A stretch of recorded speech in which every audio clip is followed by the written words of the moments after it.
عرض کنم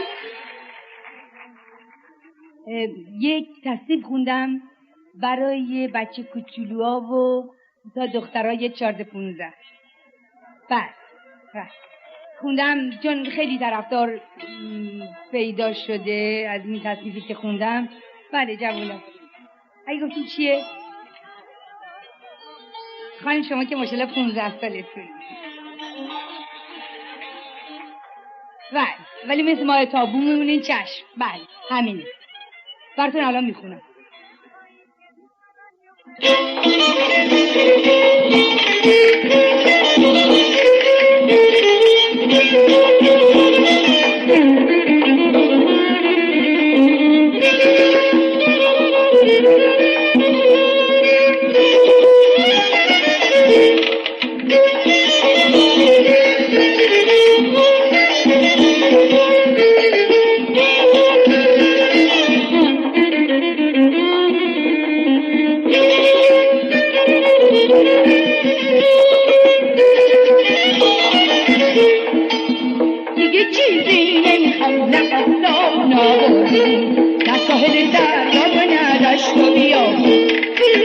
دیگه فرقی نداره نه اینجا نه اونجا نه توی خونم و نه اونور دنیا.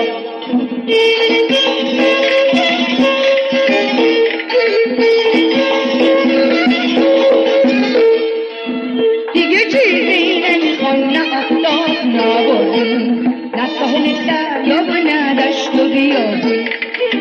دیگه فرقی نداره نه اینجا نه اونجا نه توی خونم و نه اونور دنیا.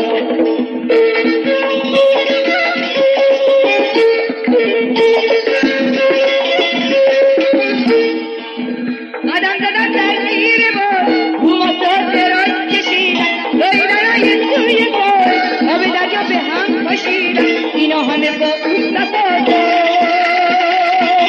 دنیای ما چه دلهادا.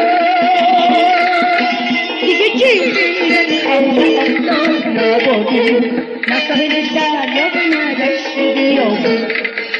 دیگه فرقی نداره نه اینجا نه اونجا نه توی خونم و نه اونور دنیا.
دل بیچاره من راستی چقدر تنها شده.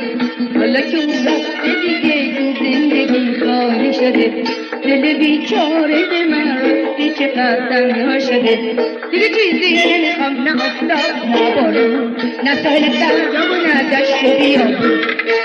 دیگه فرقی نداره نه اینجا نه اونجا نه توی خونم و نه اونور دنیا.